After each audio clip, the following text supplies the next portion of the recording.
Halo teman-teman, apa kabar semuanya? Kembali lagi di channel yang selalu memberikan insight menarik buat hidup kalian. Kali ini kita bakal bahas topik yang mungkin sering banget kita alami, tapi jarang disadari, yaitu kebiasaan buruk dalam menghamburkan uang. Pasti pada penasaran kan? Yuk simak video ini sampai selesai ya.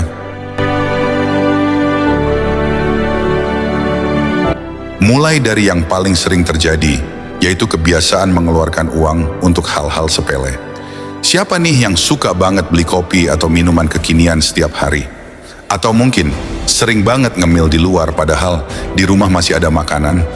Pengeluaran kecil seperti ini sering banget kita anggap remeh. Tapi kalau dihitung-hitung, pengeluaran sepele ini bisa jadi jumlah yang cukup besar di akhir bulan. Misalnya, beli kopi setiap hari seharga 30.000. Dalam sebulan, bisa habis hampir 1 juta rupiah hanya untuk kopi. Belum lagi kalau kita suka jajan yang lain. Kadang-kadang kita merasa bahwa karena harganya kecil, jadi nggak masalah. Tapi justru disitulah jebakannya. Pengeluaran kecil-kecil ini bisa menggerogoti keuangan kita tanpa kita sadari.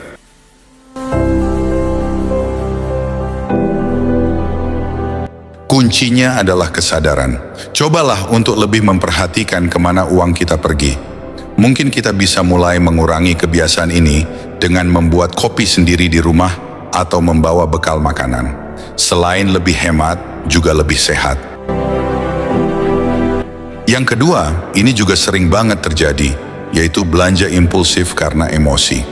Pasti kita pernah deh merasa sedih, stres, atau bahkan bosan, lalu langsung buka aplikasi belanja online atau pergi ke mall. Seolah-olah belanja bisa jadi pelarian dari rasa nggak enak itu. Belanja impulsif ini bahaya banget buat keuangan kita. Kenapa? Karena kita beli sesuatu bukan karena butuh, tapi karena ingin memenuhi kebutuhan emosional.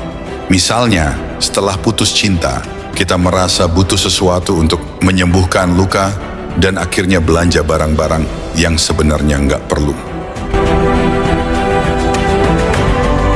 Padahal kebahagiaan dari belanja impulsif ini sifatnya cuma sementara.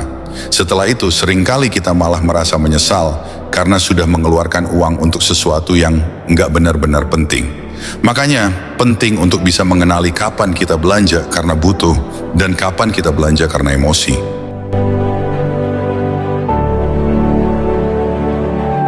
Bicara soal pengaruh sosial, kita nggak bisa lepas dari pengaruh sosial media. Banyak dari kita yang mungkin nggak sadar bahwa gaya hidup boros itu sering kali dipicu oleh apa yang kita lihat di sosial media. Misalnya, melihat influencer atau teman yang selalu tampil glamour, selalu makan di restoran mahal, atau selalu punya barang-barang mewah. Tanpa sadar, kita mulai merasa bahwa kita juga harus seperti itu. Kita merasa perlu mengikuti tren, membeli barang yang sama, atau mencoba gaya hidup yang serupa agar terlihat keren di mata orang lain. Akhirnya kita mengeluarkan uang untuk hal-hal yang sebenarnya nggak kita butuhkan hanya demi penampilan.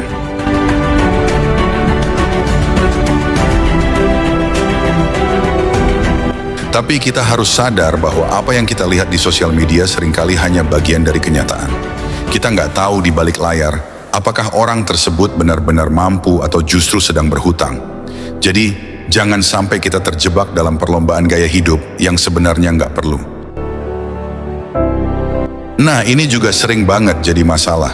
Penggunaan kartu kredit yang nggak terkontrol. Kartu kredit itu sebenarnya alat yang sangat berguna, tapi kalau nggak digunakan dengan bijak, bisa jadi bumerang. Banyak dari kita yang merasa punya uang tambahan saat menggunakan kartu kredit, padahal sebenarnya itu adalah hutang. Seringkali kita merasa bahwa asalkan masih ada limit, kita masih bisa terus belanja. Tapi masalahnya ketika tagihan datang, kita seringkali kaget melihat jumlahnya. Dan kalau kita nggak mampu bayar penuh, bunga dari kartu kredit ini bisa jadi sangat memberatkan.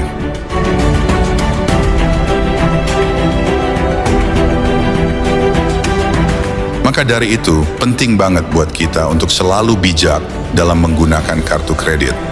Gunakan hanya untuk keperluan yang benar-benar penting, dan pastikan kita bisa membayar tagihannya tepat waktu. Lebih baik lagi, kalau kita bisa menghindari penggunaan kartu kredit untuk hal-hal konsumtif.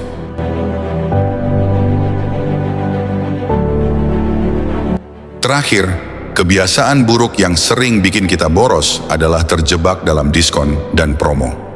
Siapa nih yang suka banget ngecek diskon di e-commerce atau toko-toko? Diskon memang menarik, tapi jangan sampai kita membeli sesuatu hanya karena diskon, bukan karena kita membutuhkannya. Banyak dari kita yang akhirnya belanja barang-barang yang sebenarnya nggak kita perlukan hanya karena tertarik dengan potongan harga. Padahal, meskipun diskon, kalau barang itu nggak kita butuhkan, tetap saja itu adalah pemborosan.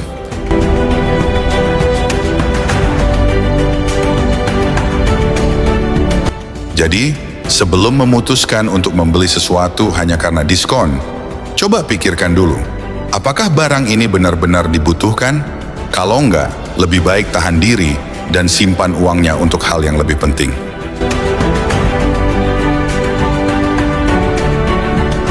Jadi teman-teman, itulah beberapa kebiasaan buruk yang sering kita lakukan dalam menghamburkan uang.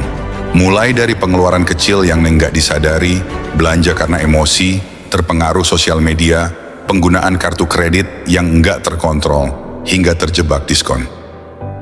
Yuk, mulai sekarang kita coba untuk lebih bijak dalam mengelola keuangan. Ingat, uang yang kita miliki bisa digunakan untuk hal-hal yang lebih penting dan berguna. Terima kasih sudah menonton video ini sampai akhir. Jangan lupa like, komen, dan subscribe. Sampai jumpa di video selanjutnya.